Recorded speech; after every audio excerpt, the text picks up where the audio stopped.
ശ്രീ രമേശ് ചെന്നിത്തല, ഇന്ന് PV Anwar MLA മുഖ്യമന്ത്രിക്കെതിരെ പറഞ്ഞ കാര്യങ്ങൾ അത് പ്രതിപക്ഷം ഉന്നയിക്കുന്നതിനേക്കാളൊക്കെ എത്രയോ മുകളിൽ നിൽക്കുന്ന ആരോപണങ്ങളാണ് തുറന്നടിച്ചിരിക്കുന്നത്. അത് അതേ മുന്നണിയിൽ തന്നെ പ്രവർത്തിച്ച വർഷങ്ങളായി പാർട്ടിക്കൊപ്പം നിൽക്കുന്ന ഒരാളെന്ന് അവകാശപ്പെടുന്നയാൾ പറയുമ്പോൾ അത് വിശ്വാസത്തിലെടുക്കേണ്ടതല്ലേ ശ്രീ രമേശ് ചെന്നിത്തല?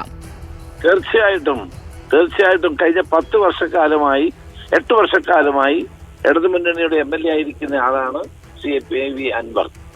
അൻവറിനോടുള്ള യോജിപ്പല്ല, പക്ഷെ അൻവർ ഉന്നയിച്ച കാര്യങ്ങൾ വളരെ വളരെ ഗൗരവ സ്വഭാവത്തിലുള്ളതാണ്.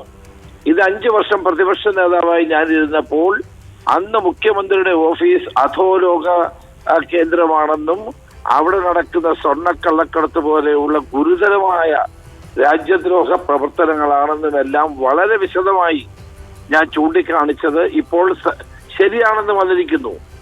അന്ന് പലരും അത് വിശ്വസിച്ചില്ല. ഇന്നെങ്കിലും കേരളത്തെ ജനങ്ങളെ വിശ്വസിക്കട്ടെ എന്നാണ് എനിക്ക് പറയാനുള്ളത്. അധോലോക കേന്ദ്രമാണ്, എല്ലാ സാമൂഹ്യ വിരുദ്ധ പ്രവർത്തനങ്ങളുടെയും സ്ഥിരാകേന്ദ്രമാണ് കേരളത്തിന്റെ മുഖ്യമന്ത്രിയുടെ ഓഫീസ് എന്നത് ഞങ്ങൾ പറഞ്ഞത് എത്ര സത്യമാണെന്ന് വന്നിരിക്കുന്നു. അതിലൊരു സംശയവും വേണ്ടതെല്ലാം സത്യമാണ്. ശ്രീ രമേശ് ചെന്നിത്തല, ആഭ്യന്തര വകുപ്പ് പരാജയമാണെന്ന് പറയുന്ന PV അൻവർ മുഖ്യമന്ത്രിയെ അണഞ്ഞുപോയ കെട്ടുപോയ സൂര്യൻ എന്നാണ് പറയുന്നത്. കമ്മ്യൂണിസ്റ്റ് പാർട്ടിയുടെ അവസാന മുഖ്യമന്ത്രിയായി പിണറായി വിജയൻ മാറും എന്നൊക്കെയുള്ള വിമർശനങ്ങൾ ഉന്നയിക്കുന്ന PV അൻവർ ഈ സ്വർണ്ണക്കടത്തിൽ ഉന്നയിച്ചിരിക്കുന്ന ആരോപണങ്ങൾ അത് പ്രതിപക്ഷം ഏറ്റെടുക്കുന്നുണ്ടോ? ഗുരുതരമായ ആരോപണങ്ങളാണല്ലോ. പോലീസ് പൊട്ടിക്കൽ സംഘം ഞങ്ങൾ എത്രയോ തവണ പറഞ്ഞിട്ടുള്ള കാര്യങ്ങളാണ് ഇതെല്ലാം. സ്വർണ്ണക്കള്ളക്കടത്ത്, സ്വർണം പൊട്ടിക്കൽ, അവിടുന്ന് ലെഫ്റ്റ്, ഇതുമായി ബന്ധപ്പെട്ട ആ ഓരോ ആരോപണങ്ങളും ഞങ്ങൾ പ്രതിപക്ഷത്ത് നിന്നുകൊണ്ട് പറഞ്ഞല്ലേ. ഞാൻ 5 വർഷക്കാലം ഉന്നയിച്ച ഓരോ ആരോപണങ്ങളും എത്ര സത്യമാണെന്ന് ഇപ്പോൾ കേരള ജനതയ്ക്ക് ബോധ്യപ്പെടും എന്നാണ് എന്റെ പൂർണ്ണമായ വിശ്വാസം. അൻവറിന് ഭയമുണ്ട് ശ്രീ രമേശ് ചെന്നിത്തല. പ്രതിപക്ഷം പിന്തുണയ്ക്കുമോ? കാരണം പോലീസുകാർ വീട്ടിലും പോകുന്ന ഇടങ്ങളിലും ഒക്കെ വരുന്നുണ്ട്. ഇനിയിപ്പോൾ താൻ അഴിക്കുള്ളിലായിരിക്കും എന്ന് തന്നെ അൻവർ തന്നെ പറഞ്ഞു വെക്കുകയാണ്. ഇത്രയും കാര്യങ്ങൾ തുറന്നു പറഞ്ഞ ഒരാളെ വെറുതെ വിടുമോ മുഖ്യമന്ത്രിയും ഭരണപക്ഷവും ഒക്കെ? അവരുടെ പ്രവർത്തന ശൈലിയിൽ അദ്ദേഹത്തിന്റെ ആശങ്കയാണ് അത് തുറന്നു പറയുന്നത്. ഏതായാലും ഞങ്ങളെ സംബന്ധിച്ചിടത്തോളം അദ്ദേഹം ഉന്നയിച്ചിട്ടുള്ള ഗുരുതരമായ, അതീവ ഗുരുതരമായ ഈ ആരോപണങ്ങൾ കേരള സമൂഹം ഗൗരവത്തിലെടുക്കും.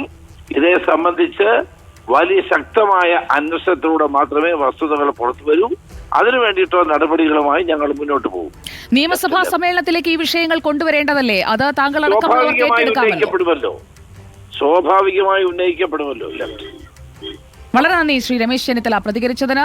PV അൻവർ MLA വാർത്താ സമ്മേളനം ഗുരുതരമായ ആരോപണങ്ങൾ മുഖ്യമന്ത്രിക്കെതിരെ ഉയർത്തിക്കൊണ്ടാണ് അവസാനിച്ചത്. 2 മണിക്കൂറോളം നീണ്ടുനിന്ന വാർത്താ സമ്മേളനമാണ് മുഖ്യമന്ത്രി പിണറായി വിജയനെതിരായ ആരോപണങ്ങൾ അടക്കം ഉന്നയിച്ചുകൊണ്ട് PV അൻവർ MLA നടത്തിയത്. ADGP MR Ajith Kumar, political secretary P Sasi, മന്ത്രി PA മുഹമ്മദ് റിയാസ് എന്നിവരെ പേരെടുത്ത് പറയുന്ന വിമർശനമാണ്. അതോടൊപ്പം രാഷ്ട്രീയ നേതാക്കളുടെ പരസ്പരമുള്ള കൊടുക്കൽ വാങ്ങലുകളെ കുറിച്ചും PV അൻവർ MLA തുറന്നടിക്കുകയാണ്.